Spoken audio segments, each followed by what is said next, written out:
couple from Chattanooga is facing charges tonight after police say they stole thousands of dollars in cash and memorabilia from a popular rock band. Authorities say the couple then tried to sell the mementos to a local bookstore. Chattanooga police say they tied Angela Adams and Lonnie Boyd to the robberies, and some of the items investigators say they stole: boxes of collectibles from the band Kiss. Police say they tried to offload the Kiss memorabilia at McKay's Books over on Lee Highway.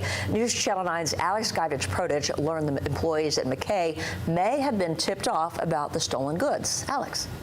Kim, Josh, at the start of this year, a man reported his home being broken into with multiple items missing, including Kiss memorabilia.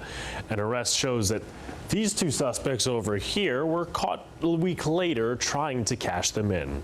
They could talk to the police and establish that, and, life would go on. But obviously that was not the case here. On January 6th, court records show a homeowner on Tall Pine Lane says his safe filled with collectible coins, $10,000, and a revolver went missing from his house. Also missing?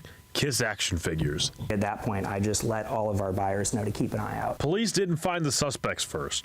McKay's assistant manager, Eric Brown, did. Brown says the victim came into the used bookstore days after the break-in, describing what he lost. He says less than a week later, Angel Adams and Lonnie Boyd walked in, trying to sell the same Kiss memorabilia. He was missing a full set of Kiss statues that he said were 2.5 or 3 feet tall. Brown says when he asked the suspects if the items were stolen, they claimed the items were theirs. He says just as he called police, they took off. We were trying to take them away from the suspects so we could turn them over to the police or return them to the owner. Authorities say they identified the suspects from security footage inside the used bookstore. Brown says the good news was the stolen items were returned to the victim. At that point, I think we're pretty much out of it because, the police have the evidence they need. They made the arrest.